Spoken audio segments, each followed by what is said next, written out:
Hey guys and girls, how are we? Good. There's no possible way I can hear that response. But new episode coming soon. Lots of new Pokemon been catching in. Currently in Bendigo, Victoria, Australia. Lots of new Pokemon I can't wait to show you.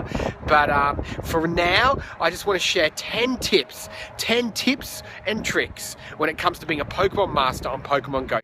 Number 10. Do you find yourself catching the same Pokemon?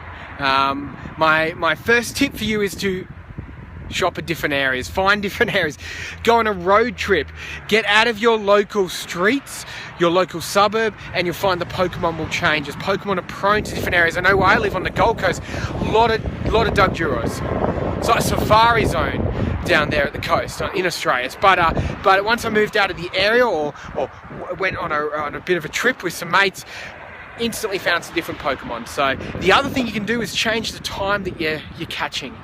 I went catching at night the other night and found myself a Ghastly, a ghost at night. So change the time, change the location, and you'll start to shake up the same Pokemon. You'll start to get different Pokemon and you'll get on your way to catching them all.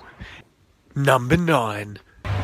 Still getting heaps of duplicates even after mixing up the area.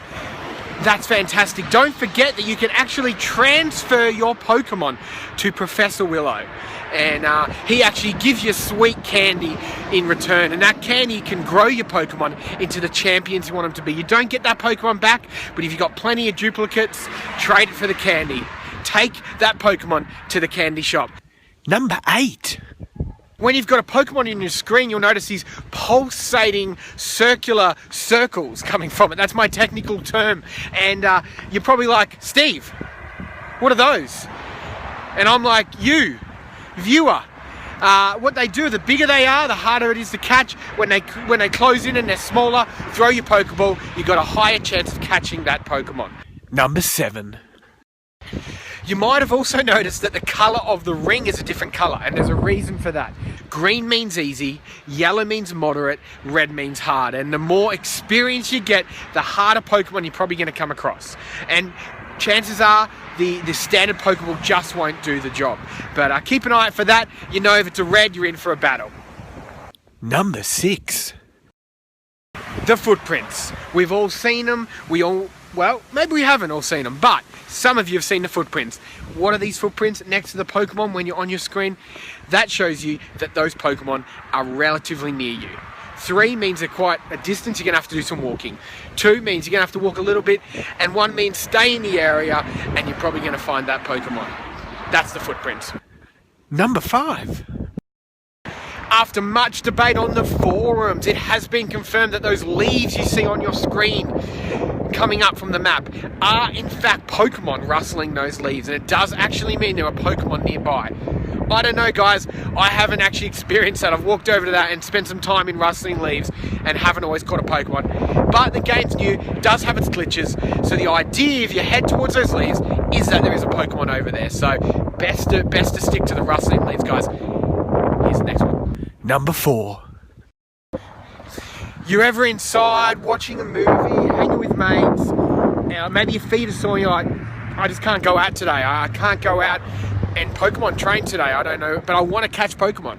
That guys, use the incense. Incense gives you an aroma that is like catnip to Pokemon. And spray yourself with that. Find it in the shop or pick it up at a Pokestop, and the Pokemon come to you. So perfect for a rainy day. Perfect for when you're meant to not be playing Pokemon at work or something, and yeah, you just want to check it, updates, put some incense on, and let them do the work. Number 3. For such a simple task, throwing the Pokeball can be difficult. I miss all the time. But one way to help with that is there's a little AR switch up the top. Switch that, and it actually puts a virtual background onto that Pokemon. Way more accurate, way more easier to catch the Pokemon. Number 2. I don't know if you guys know, but there's a Caltex behind me, and for our next point, I used to think that Pokestops took like half an hour or maybe never ever redated, but if you don't know, it's only 5 minutes. So you can go back to a Pokestop every 5 minutes and get your sweet treasure, is the word? Sweet loot. You can loot that Pokestop as much as you want every 5 minutes. just before we hit number 1, here's some of the Pokemon I caught while making this video.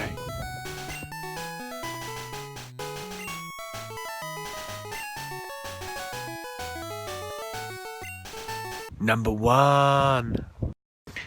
Last but not least is if you're looking for a Pokestop, most Pokestops seem to be around parks, community centres, or churches. So maybe it's time to head to church. I don't know. As a local minister, you're totally invited to my church.